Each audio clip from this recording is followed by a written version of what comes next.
Hello and welcome friends, sports 9 में आपका स्वागत है। बांग्लादेश ने पाकिस्तान को तो बहुत बेहतरीन तरीके से घर में घुस के हरा दिया, लेकिन अब भारत आने वाली है बांग्लादेश की टीम और उसी के लिए टीम इंडिया का ऐलान हो गया है।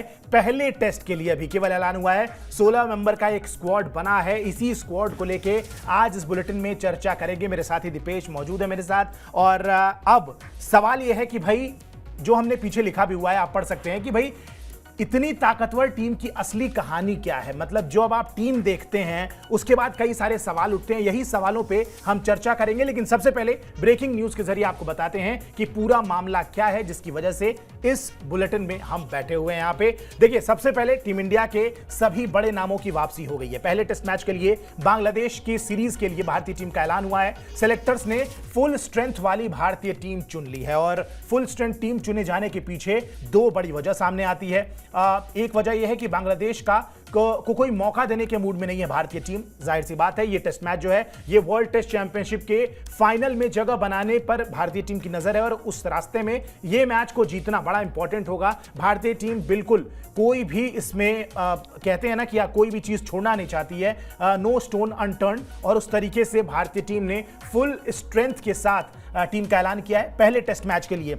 एक बार सबसे पहले आपको टीम दिखाते हैं, टीम किस तरीके की है, और उसके बाद फिर दीपेश से बातचीत शुरू करेंगे। सबसे पहले आपको एक बार बताते हैं कि जो टीम है, जो ऐलान किया गया है 16 बंदों का, वो बंदे कौन से हैं, किन खिलाड़ियों को जगह दी गई है, उन पर बात करते हैं। सबसे पहले टीम बांग्लादेश के खिलाफ टीम इंडिया की कुछ ऐसी नजर आती है पहले टेस्ट मैच के लिए। देखिए, यशस्वी जायसवाल है, रोहित शर्मा कप्तान है, शुभमन गिल हैं, विराट कोहली हैं, केएल राहुल हैं, सरफराज खान, ऋषभ पंत, ध्रुव जुरेल, आर अश्विन, रविंद्र जडेजा, अक्षर पटेल, कुलदीप यादव, ये स्पिन के तिकड़े 4 लोग हैं, मोहम्मद सिराज, आकाशदीप, जसप्रीत बुमराह और यश दयाल।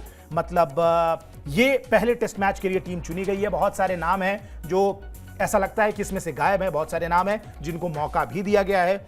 दीपेश, मेरा सवाल आपसे ये होगा कि भाई, सबसे पहले तो भारतीय टीम को क्या इतनी स्ट्रेंथ वाली टीम खिलाने की जरूरत थी? मतलब, या फिर इस तरीके से अपना क्वेश्चन में रखता हूं कि क्या वाकई में टीम इंडिया इतनी भारी टीम लेके बांग्लादेश से लड़ने जा रही है, वो भी घर में, और इसकी कितनी जरूरत थी?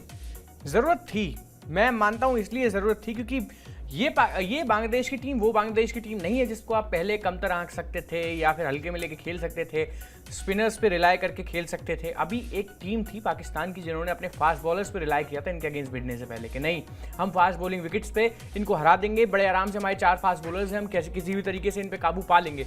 लेकिन सूरत हाल क्या हुआ, 2-0 से अपने ही घर में वो टीम हार जाती है और बांग्लादेश का मोमेंटम फिलहाल उनके साथ है। भाई, इनकी मेंटेलिटी की जरा अगर हम बात की जाए, आप एक चीज़ देखिए कि घर में इतना बवाल चल रहा है, लगातार आगजनी हो रही है, इनके घर जलाए जा रहे हैं, लगातार अलग अलग बातें वहाँ से सामने आ रही हैं, घर वालों से कोई कांटेक्ट नहीं है, लेकिन उसके बावजूद भी मेंटली खुद को कितना स्ट्रांग रखा, कितना फिट रखा कि पाकिस्तान को उनके घर में, उनके बनाए हुए ग्राउंड्स पे, उनके बनाए हुए पिचेस पे जो वो चाह रहे थे, जो चीज़ जिस हिसाब से वो चाह रहे थे, उस हिसाब से उन्हें वहीं हरा के घर में रौंद के ये टीम आ रही है इंडिया। इसलिए हल्के में नहीं लेना चाहिए, क्योंकि अगर एक टेस्ट मैच भी कहीं इधर उधर हो गया, 2 में से 2-0 से जीतना बहुत जरूरी है, और अगर एक टेस्ट मैच भी इधर उधर हो गया तो फिर आपकी टीम आने वाले टेस्ट मैचेस में प्रेशर में आ जाएगी। वर्ल्ड टेस्ट चैंपियनशिप के फाइनल को देखते हुए 10 मैचेस हैं, 7 जीतने, और उसमें से 7 में से जो 2 मैचेस हैं ना वो बांग्लादेश के खिलाफ हैं। एक भी हारते हैं ना तो बहुत नुकसान होगा, बहुत प्रेशर होगा।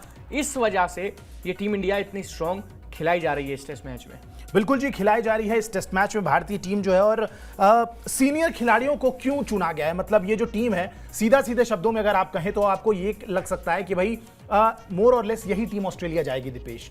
तो ये पूरी फुल स्ट्रेंथ, बस आप एक कह सकते हैं कि भाई मोहम्मद शमी नहीं है इसमें, उनके अलावा सारे खिलाड़ी आपको यहाँ पे नजर आते हैं। अब सवाल ये है कि भाई ऑस्ट्रेलिया के खिलाफ मोस्टली जब यही टीम उतरेगी तो इसके पहले आपको न्यूजीलैंड के साथ भी खेलनी है सीरीज। तो वाकई में मतलब ये जो खिलाड़ियों की वापसी हो रही है, एक तरीके से आप कहें कि विराट कोहली जैसे एक नाम है सीनियर खिलाड़ियों की जब आप बात करते हैं, विराट ने 4 जनवरी को दीपेश साउथ अफ्रीका के खिलाफ वहीं उसी के जमीन पे आखिरी टेस्ट मैच खेला था। यानी कि अगर वो 4 जनवरी को हटा दें तो पूरे साल में ये पहला टेस्ट मैच होगा एक तरीके से विराट कोहली का। अब कितना इंपॉर्टेंट हो जाता है मतलब इन खिलाड़ियों के लिए, और विराट कोहली जिन्होंने मतलब टच तो हैं, लेकिन कहीं ना कहीं आप कहेंगे कि टेस्ट क्रिकेट से बहुत दूर रहे हैं और बहुत लंबे समय से दूर रहे हैं। कितना बड़ा चैलेंज होने वाला है विराट कोहली के लिए, specially looking at the fact कि भाई बार बार ये बात बोली जा रही है कि स्पिनर्स जो हैं वो उन पे अब वो स्पिनर्स पे बार बार फंसते नजर आ रहे हैं विराट कोहली, और इसमें मतलब दुनिया को पता है ये बात कि विराट कोहली की एक तरीके से कह सकते हैं आप कमजोरी बन चुकी है। टेस्ट क्रिकेट में और ये टफ सिचुएशन हो जाएंगी, इंडियन विकेट्स पे और सिचुएशन टफ हो जाएगी। कैसे देखने वाले हैं विराट कोहली इस सीरीज को, और क्या पॉजिटिव्स निकालना है, मतलब क्या चाहते क्या होंगे वो इस सीरीज से? बहुत कुछ है भाई, क्योंकि एक तो सबसे बड़ी बात है इस पूरे साल में, मतलब अगर आप देखेंगे 9 महीने निकल जाने के बाद विराट कोहली ने कोई टेस्ट मैच खेला नहीं है। अब ऐसे में बहुत इंपॉर्टेंट हो जाता है उनके लिए टेस्ट क्रिकेट में ये वाइट जर्सी वाले इस फॉर्मेट में, जो सबसे टफेस्ट फॉर्मेट जिसको कहा जाता है, जिसमें पिछले कुछ समय में विराट उतने डोमिनेशन में नजर नहीं आए जितना आमतौर पर होते हैं किसी भी फॉर्मेट को, जिस तरह ओडीआई चीज फॉर्मेट को रूल करते हैं। 50 शतक हैं, दुनिया में किसी के उतने शतक नहीं है ओडीआई में जितने विराट कोहली के हैं। T20 फॉर्मेट को बड़ा अच्छा उन्होंने बड़े लंबे समय तक अपना कब्जा उस पर जमाए रखा, लेकिन कहीं ना कहीं अब जब T20 से रिटायर हो गए तो 2 फॉर्मेट की अब बात होगी, टेस्ट क्रिकेट और वनडे क्रिकेट, और उसमें टेस्ट सबसे अहम है, क्योंकि अगर 100 के आंकड़े तक, जो 100 शतकों का जो आंकड़ा है, वहां पहुंचने से विराट चूकेंगे तो सिर्फ इस वजह से क्योंकि टेस्ट क्रिकेट में उनका वैसा परफॉर्मेंस पिछले 3-4 साल में नहीं रहा है जैसा रहता है। और रही अब स्पिन गेंदबाजी की बात, जो आपका दूसरा सवाल था कि स्पिन गेंदबाजी को उतने हिसाब किताब से नहीं खेल पाते जितना पहले। मैंने कई बार ये बात डिस्कस की और कई बार ये बात कही भी है कि विराट कोहली अब स्पिनर्स को उतना खेलने में कंफर्टेबल इस वजह से नहीं होते क्योंकि उन्होंने अपनी किताब से कुछ शॉट्स निकाल दिए, जैसे स्लॉग स्वीप बहुत ज्यादा टेस्ट मैचेस में स्वीप का यूज होता है, विदेशी बल्लेबाज बहुत करते हैं, बहुत ज्यादा स्वीप का कितना यूज करते हैं। आप एक बात देखिए कि रोहित शर्मा है, रिवर्स स्वीप रोहित शर्मा ने अपनी किताब में डाल लिया है टेस्ट क्रिकेट में खेलने के लिए।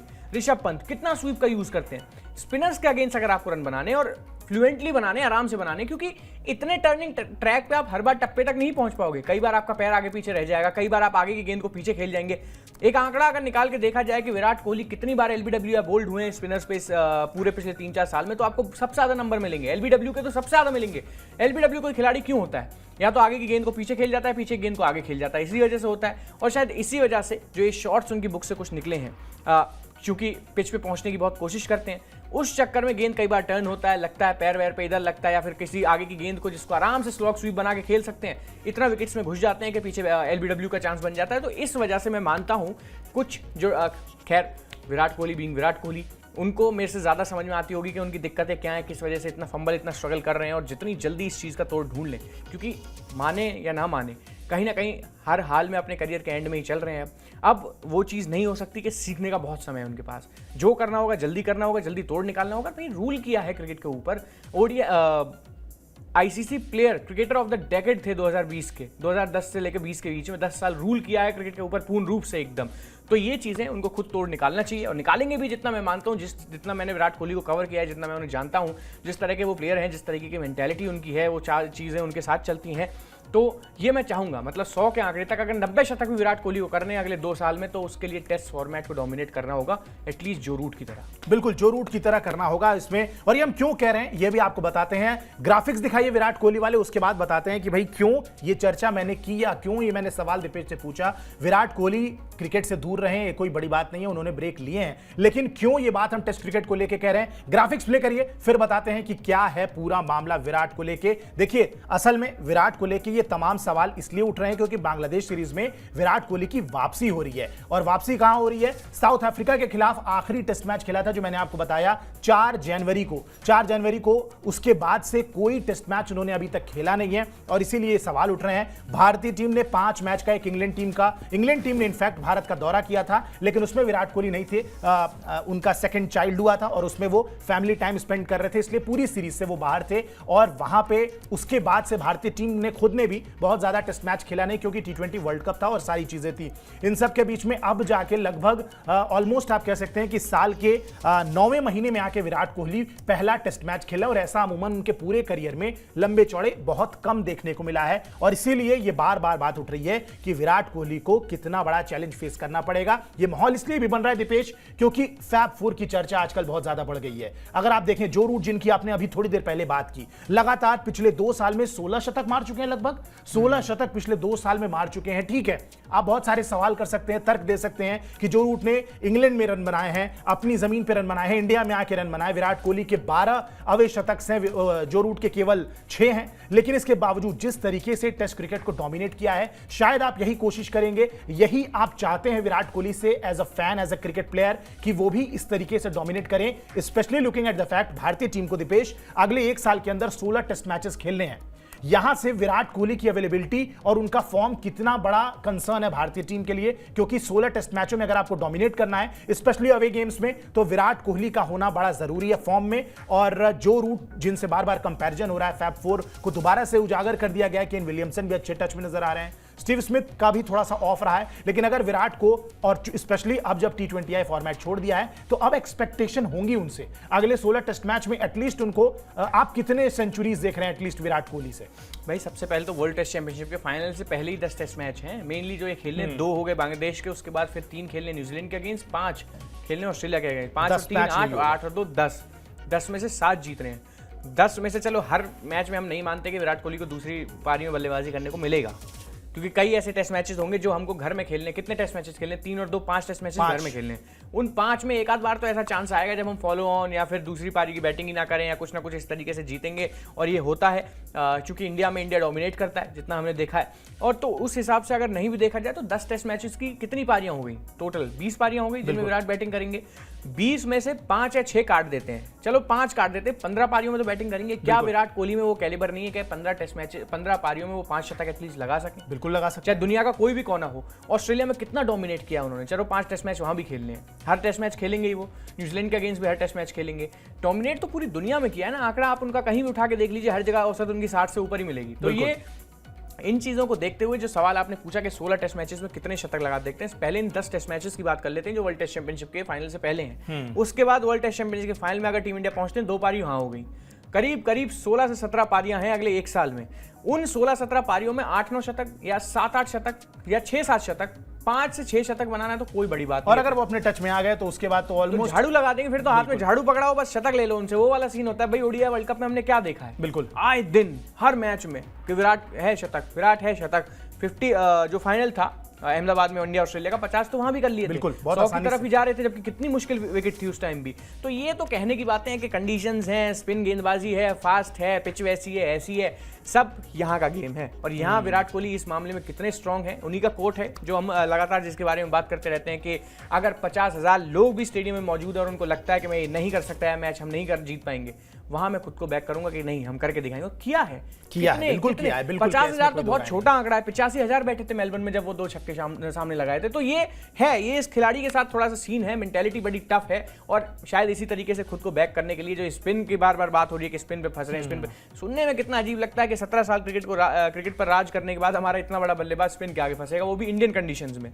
पाएंगे इसमें कहीं ना कहीं चीजें हैं। रोहित के भी बहुत सवाल उठते थे कि क्या कर पाएंगे, टेस्ट क्रिकेट खेल पाएंगे या नहीं। आज की डेट में सबसे बेस्ट ओपनर बने बैठे, 10 शतक तो वर्ल्ड टेस्ट चैंपियनशिप की साइकिल में हो गए।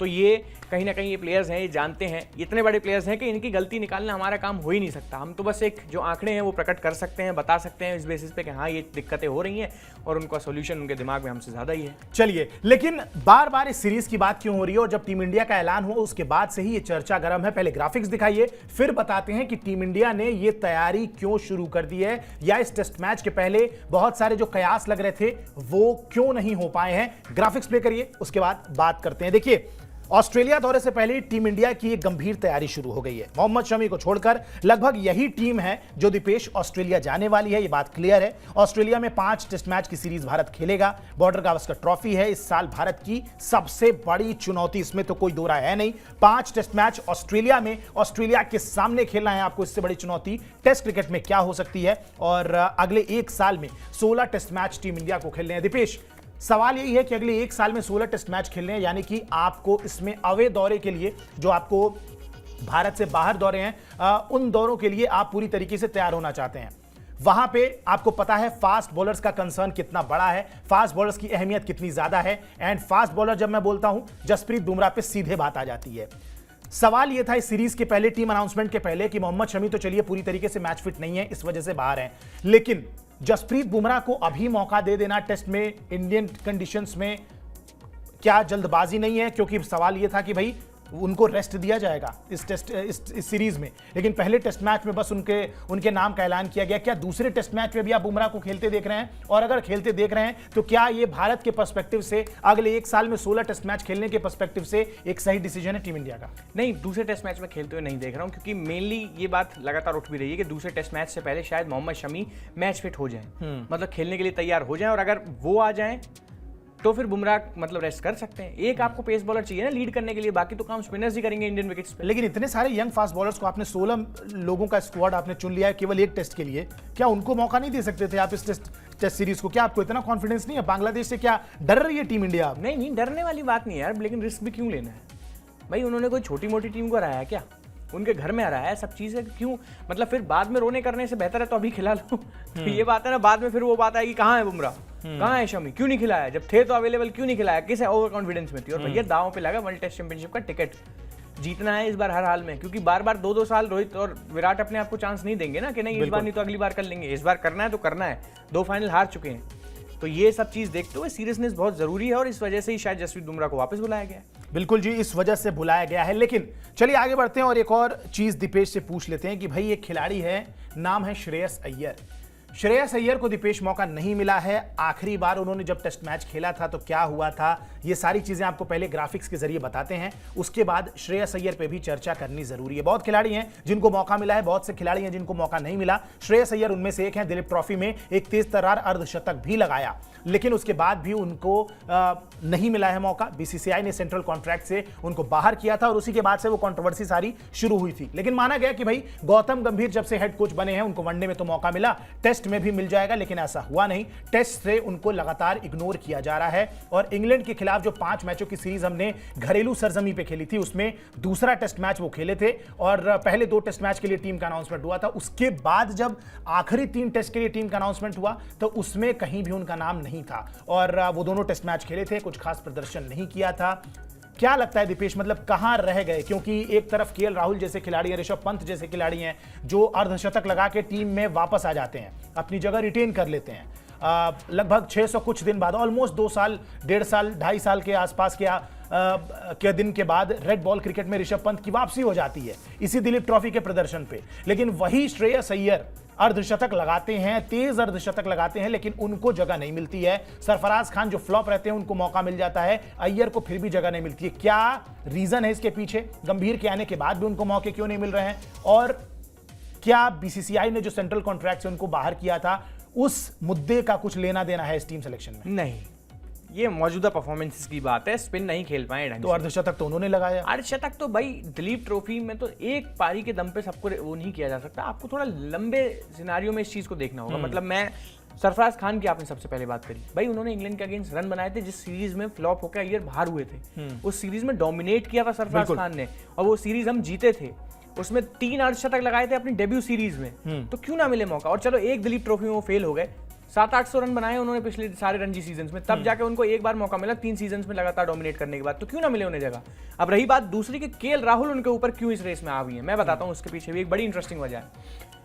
केएल राहुल ने बाय टाइम अपने आप को एक प्रूवन मैच विनर प्रूव किया है टेस्ट क्रिकेट में, और इसके पीछे आप जितनी उनकी सेंचुरियां है ना, जैसे आज की डेट में ऋषभ पंत के ना 5 शतक हैं, 4 बाहर हैं, केएल राहुल के 8 हैं, कम से कम 5 बाहर हैं। इंग्लैंड में सेंचुरी, साउथ अफ्रीका में सेंचुरी, लास्ट अभी जो खेला जोहानिसबर्ग में, if I am not wrong, वहां सेंचुरी लगाई थी, 9 विकेटें गिर चुकी थी, तब अपना शतक लगाया छक्का मार के। भाई आप एक बात बताओ, रोहित शर्मा और विराट कोहली के बाद तीसरा नाम क्या आता है दिमाग में? केएल राहुल आता है विदाउट एनी डाउट। और ये तो आपकी टीम के लिए एक ब्लेसिंग है कि आप ओपनिंग ना करा के भी 5 नंबर पे आप केएल राहुल जैसा बल्लेबाज रखते हो। बिल्कुल। और इतना आप जानते ही हो कि 80 ओवर के बाद गेंद बदलता है, नया गेंद मिलता है, नया गेंद कौन सा बल्लेबाज ज्यादा बेहतर खेलेगा? आपसे पूछता हूँ, श्रेयस अय्यर या केएल राहुल? बिल्कुल केएल राहुल, ओपनिंग का उनको अच्छा खासा एक्सपीरियंस तो ये आप सारे सिनारियो मिला के देख लो। ठीक है, हम एक बार को रिस्क लेके यहाँ केएल राहुल की जगह श्रेयस अय्यर को खिला लेते हैं, शतक भी कर देते हो, क्या वो ऑस्ट्रेलिया के लिए उतने फिट हैं जहां इतने बाउंसी ट्रैक होते हैं और आप खुद अपने मुंह से बार बार कहते हो कि बाउंसर्स उनकी भाई कमी है, कमजोरी है? शॉर्ट बॉल, तो जब शॉर्ट बॉल वहां तो शॉर्ट ही चलती है, पैट कमिंस आएगा, तीसरी गेंद को शॉर्ट पटक देते हैं, तो वहां कौन से बल्लेबाज ज्यादा कारगर है? आप लॉन्ग सिनारियो में देखिए ना, अभी के लिए आप बैठा लीजिए श्रेयस अय्यर को, लेकिन केएल राहुल को बाहर करके श्रेयस अय्यर को मैच में बिठाना, तो वो थोड़ा भाई पेचीदा सवाल लॉजिक आता है। अच्छा, अगर ठीक है, ये आपका लॉजिक समझ में आता है। शुभमन गिल जिन्होंने परफॉर्म नहीं किया है, वो भी खेल रहे हैं। यशस्वी जायसवाल ने तो चलिए उनको बेनिफिट ऑफ डाउट देंगे, आप एक मैच से जज नहीं करेंगे, दिलीप ट्रॉफी के मैच में कुछ खास नहीं किया, लेकिन पिछले सीरीज के प्लेयर ऑफ द सीरीज थे वो। यशस्वी जायसवाल बिल्कुल भाई, तो 800 के पार रन भी तो बनाए, रिकॉर्ड इतनी शुभमन गिल, सवाल तो शुभमन गिल पे है ना। शुभमन गिल उन्होंने भी 2 सेंचुरी इंग्लैंड के अगेंस्ट उन्होंने भी लगाया, एक 90 प्लस स्कोर है। ये सिर्फ इस सिनारियो में आप मत देखो कि दिलीप ट्रॉफी में किसी ने क्या किया। भाई इनका तो सीधी सी बात है ना कि इन्होंने इंग्लैंड के अगेंस्ट रन किए थे, सेंचुरियां की थी। शुभमन गिल पे लगातार सवाल उठ रहे थे। एक तो उनको ओपनिंग से उतार के पहले लाया गया 3 नंबर पे, चेतेश्वर पुजारा जैसे बड़े शूज को फिल करने के लिए, उन्होंने किया नहीं क्या भाई। इंग्लैंड के अगेंस्ट इतनी शानदार सेंचुरी, उन्होंने दूसरी पारी तक में सेंचुरी की है इंग्लैंड के अगेंस्ट, और वो भी एक स्पिन ट्रैक पे जहां बहुत बड़े बड़े बल्लेबाज नहीं चलते हैं। रजत पाटीदार उसी सीरीज में लगातार फ्लॉप हुए। तो क्या उनको पिछली सीरीज का यहाँ रिवॉर्ड नहीं मिलना चाहिए? अब ऐसे तो ये भी पूछा जा सकता है कि ध्रुव जुरेल ने पूरे टेस्ट मैच में 2 रन बनाए, एक में 0 एक में 2, क्यों है जगह उसकी टीम में भाई? बट आप किसी की पुरानी परफॉर्मेंसेस को अगर एक मैच या एक पारी के नजरिए से अगर कहीं ना कहीं आप उसको जज करोगे तो थोड़ा गलत हो सकता है आपके लिए। और शायद इसी वजह से जितने भी खिलाड़ियों की जो बात हो रही है, जिन पे सवाल उठ रहे हैं, चाहे वो शुभमन गिल हैं, केएल राहुल हैं, या फिर इसके अलावा आपने ध्रुव जुरेल का नाम भी नहीं लिया, लेकिन वो भी हैं, तो ये भाई इनकी जो है इन यंगस्टर्स के साथ मिलकर ही रोहित शर्मा ने इंग्लैंड जैसी मजबूत टीम को हराया था अपने घर में। वहाँ विराट कोहली नहीं थे, ऋषभ पंत उस सीरीज में नहीं थे, मोहम्मद शमी नहीं थे, एक यंग टीम थी और रोहित शर्मा थे, 4 बच्चे जिनको लेके वो लगातार उनकी फोटो वोटो भी खिंचवाते हैं, उनके साथ बातचीत भी करते हैं, बड़े कंफर्टेबल रोहित खुद इनके साथ महसूस करते हैं। तो इनका खेलना बनता है, क्योंकि इन्होंने ऐसा नहीं है ना कि अब दिलीप ट्रॉफी में फेल हो गए लगातार, उससे पहले फेल हो रहे थे, नहीं, इन्होंने रन्स किए हैं और शायद इसी वजह से सरफराज खेले नहीं, लेकिन टीम के साथ उनका जुड़ा रहना बहुत जरूरी है। अच्छा, एक छोटा सा सवाल, आपने चेतेश्वर पुजारा का नाम लिया, चेतेश्वर पुजारा अब क्या रिटायरमेंट ले लें? क्योंकि अब वो काउंटी क्रिकेट में जाके रन तो बना रहे हैं लगातार वो, लेकिन उनको कंसिडर नहीं किया जा रहा है। शुभमन गिल को लगातार मौका दिया जा रहा है। यही बात है ना कि काउंटी में उन्होंने रन बनाए थे, वर्ल्ड टेस्ट चैंपियनशिप के फाइनल से पहले भी बहुत रन बनाए थे, 4-4 सेंचुरियां की थी उन्होंने खेलते हुए। उनकी काउंटी टीम ने उनको बाहर कर दिया। क्यों किया? और उसके बाद एक नए बल्लेबाज को ला दिया गया कि हमारी सीन में ज़्यादा फिट बैठते हैं। तो ये अब सब चीज़ समझनी होगी आपको। चेतेश्वर पुजारा, मानिए मत मानिए, अब एक वो एज का फैक्टर आ चुका है। अब कहीं ना कहीं आप यंगस्टर्स को फिर मौका दोगे कब? भाई 2 ही स्टार ऐसे हो सकते हैं जिनकी टीम में उम्र के बावजूद भी जगह बच सकती है, वो है विराट कोहली और रोहित शर्मा। चेतेश्वर पुजारा ने पिछले कुछ सीजनों में कुछ किया ही नहीं, 1 शतक है उनका पिछले 4 साल में, कब तक उनको बैक करें? मतलब एक बात बताइए। और ठीक है, एक बात ये भी मान सकते हैं कि ऑस्ट्रेलिया में उनके रन आते हैं, लेकिन ऐसा भी नहीं कि शुभमन गिल के रन नहीं आते। गावा टेस्ट मैच 2 प्लेयर्स की वजह से जीते थे, एक ऋषभ पंत और दूसरे शुभमन गिल ही थे, जिनकी बात बड़ी कम होती है गौतम गंभीर के 97 रन की तरह। तो ये कहीं ना कहीं चीजें ध्यान में रखनी पड़ती हैं। और चेतेश्वर पुजारा के साथ भाई रिटायरमेंट दिलवाने वाले हम तो कौन होते हैं? हम तो ऐसा तो कुछ नहीं कि हमारे कहीं से रिटायर हो जाएंगे, खेलें जब तक खेलना बन पा रहा है। लेकिन स्टिल एक फैक्टर ये है कि अब उनमें वो बात नहीं रही जो वो द वॉल चेतेश्वर पुजारा थे। ये बात समझनी पड़ेगी, अंडरस्टैंडिंग है। और तो बिल्कुल इसलिए उतनी चर्चा है भी नहीं उनकी, इतनी चर्चा इसलिए नहीं है क्योंकि वो फॉर्म उनकी वैसी रही नहीं है। लेकिन एक और खिलाड़ी है जिसने दीपेश अर्श से फर्श तक कैसे पहुंच गए वो, और फिर फर्श से अर्श पे वापस कैसे आ गए, उसकी कहानी है। यश दयाल के ग्राफिक्स दिखाइए, फिर बात करते हैं। यश दयाल को पहली बार टीम इंडिया में मौका मिल गया है, पहला कॉल अप है उनका टीम इंडिया के लिए, और घरेलू क्रिकेट में बढ़िया प्रदर्शन जो उन्होंने किया है उसका उनको इनाम मिला है। टीम इंडिया में कॉल आया है, बाएं हाथ के गेंदबाज होने की वजह से उनको फायदा भी मिला है, और बाएं हाथ के एक तेज गेंदबाज की तलाश जो है वो भारतीय टीम काफी समय से कर रही है, क्योंकि इसकी वजह से अर्शदीप सिंह को भी ट्राई किया गया, लेकिन उनके ऊपर वरीयता दी गई है क्योंकि लगातार घरेलू क्रिकेट में यश दयाल ने बेहतर किया। दीपेश, सबसे पहले तो यश दयाल का नाम आते ही वो 5 छक्के याद आते हैं रिंकू सिंह वाले, जो रिंकू सिंह ने बनाया। उस एक ओवर ने रिंकू सिंह का करियर बना दिया, यश दयाल को टीम से बाहर ही कर दिया। उसके बाद एक आईपीएल मैच उनको खेलने को नहीं मिला, वहां से वो टीम से भी बाहर कर दिए जाते हैं। लेकिन मुझे लगता है कि आरसीबी फरिश्ते की तरह आई है उनकी टीम में, और फरिश्ते की तरह आते ही 5 करोड़ रुपए देके उनको टीम में खरीदा। सबसे बेहतरीन पूरे सीजन के आरसीबी के गेंदबाज बने। धोनी के सामने चेन्नई के उस मुझे ये याद ऑलमोस्ट क्वार्टर फाइनल वाले मुकाबले में जो मुकाबला हुआ, वहां पहली बॉल पे 110 मीटर का छक्का खाते हैं, उसके बाद कमबैक करते हैं, धोनी को आउट करते हैं, और फाइनली सीएसके थ्रू नहीं कर पाती है सेमीफाइनल, मतलब क्वालिफायर्स में आरसीबी चली जाती है। और अब टीम इंडिया के लिए कॉल आ रही है। मतलब पिछले 2-3 सालों में जो इन्होंने मेहनत की है, दीपेश, लगता है उसी का ये नतीजा है एक तरीके से कि यश दयाल को पहली बार टीम इंडिया के लिए कॉल आई है। भाई आपने पूछा कि याद करोगे तो सबसे पहले वो 5 छक्के याद आते हैं। मैंने कहा नहीं भाई, मेरे को तो वो जो धोनी के अगेंस्ट, जो सीएसके जडेजा के अगेंस्ट जो पिछले सीजन ओवर डाला था, मेरे को तो वो याद, फाइनल ओवर। मैं आरसीबी फैन हूँ यार, तो ये तो मैं क्लियरली एक्सेप्ट करता हूँ, और इसलिए मैं कहता हूँ कि मेरे को वही चीज़ ज़्यादा याद आती है। और खैर, अब आपने बोला कि इनको प्राथमिकता दी गई अर्शदीप सिंह जैसे एक्सपीरियंस गेंदबाज के आगे, तो यार हम यहाँ फिलहाल डोमेस्टिक क्रिकेट को क्यों प्रमोट कर रहे हैं उतना, मतलब इतने पिछले सीजन से इतनी बात होती थी कि डोमेस्टिक में रन बनाने वाले जाते कहाँ हैं, फिर इनको मौका क्यों नहीं मिलता? अब मिल रहा है ना। बीसीसीआई ने बहुत क्लियरली कह दिया है कि 2-3 प्लेयर ऐसे हैं जिनको सिर्फ एक छूट दी जा सकती है कि नहीं, तुम वेट कर लो, मत खेलो, रेस्ट कर लो। और शायद विराट कोहली, जसप्रीत बुमराह, रोहित शर्मा ही डिजर्व भी करते हैं, बिल्कुल, लेकिन बाकी सबको खेलना होगा। सब में से कोई एक चमकेगा तो वो टीम में आएगा, और शायद यश दयाल उसका प्राइम एग्जांपल है, और ये होना भी चाहिए। कल को आपको इसी टीम में मुशीर खान भी खेलते हुए नजर आएंगे, लगातार रन करेंगे तो, और चाहे कोई भी खिलाड़ी है भाई, उनको अब रिवॉर्ड उनके डोमेस्टिक परफॉर्मेंस के बेसिस पे मिल रहा है। और यश दयाल शायद इसी वजह से, क्योंकि अर्शदीप सिंह ने दिलीप ट्रॉफी मैच में भी कुछ नहीं किया। और लेफ्ट आर्म पेसर की जो खोज है वो भी तो बहुत दिन से चल रही है दीपेश। लेफ्ट आर्म पेसर हमें नहीं मिला है। हमने खलील को ट्राई किया, हमने अर्शदीप को ट्राई किया, लेकिन लॉन्गर फॉर्मेट में खिलाड़ी जो शायद बेहतर कर सके और लगातार कंसिस्टेंटली घरेलू क्रिकेट का अच्छा खासा, टेस्ट क्रिकेट का, रेड बॉल का एक्सपीरियंस लेके आए, बेहतर करे और फिर हम उसको मौका दें, हमें मिला ही नहीं है एक्चुअली।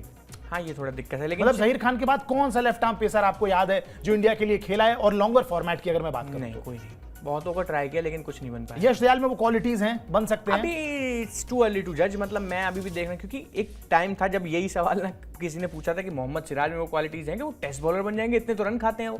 तो अब मैंने एक बात कही थी कि भाई हिट द डेक बॉलर हैं, सीम हिट करते हैं, शायद मोहम्मद शमी की तरह चल जाएं, तो वो उनके साथ हुआ था। मैं ऐसा यश दयाल में शायद एक लेफ्ट आर्म और स्विंग कराना जानते हैं, आईपीएल में स्विंग करा लेते हैं गेंद को, व्हाइट बॉल को स्विंग करा लेते हैं, तो अगर यहाँ चल गया पासा तो भाई लेफ्ट आर्म पेसर्स के सामने तो पाने के लिए बहुत कुछ है टीम इंडिया में। बिल्कुल, अगर नहीं है तो राइट आर्म सीमर्स के पास नहीं है, उनको बाहर बैठना पड़ता है, लेकिन लेफ्ट आर्मर्स तो हमें चाहिए है। बिल्कुल, प्रैक्टिस के लिए भी चाहिए और वैसे भी चाहिए भाई। हम इतने सालों से इतना फंबल करते आ रहे हैं, खैर अब तो कहीं ना कहीं रास्ता निकाल लिया, लेकिन फिर भी लेफ्ट आर्म सीमर्स तो हमें टीम में चाहिए। ये ब्लेसिंग है भारतीय क्रिकेट कंट्रोल बोर्ड के लिए, लेफ्ट आर्म पेसर्स एक ब्लेसिंग है, और अगर वो अच्छा कर जाते हैं तो सोने पे सुहागा वाली बात है। बिल्कुल जी, पोटेंशियल पूरा है यश दयाल के अंदर और इसमें कोई दो राय नहीं है। घरेलू इंडियन विकेट्स पे अगर वो लगातार back to back Ranji season हो, घरेलू क्रिकेट हो, उसमें अगर ये बेहतर फॉर्म दिखा सकते हैं, दिलीप ट्रॉफी में हाल फिलहाल ही उन्होंने बहुत शानदार गेंदबाजी की, अगर ये काम वो कर सकते हैं तो मुझे लगता है कि ये काम वो इंडियन टीम के लिए भी कर सकते हैं। और जो लगातार उन्होंने कंसिस्टेंटली परफॉर्म किया है उसी का नतीजा है कि इंडियन टीम के लिए उनको कॉल आया है। 16 खिलाड़ियों का दल अनाउंस हो चुका है पहले टेस्ट मैच के लिए, बांग्लादेश टेस्ट के लिए,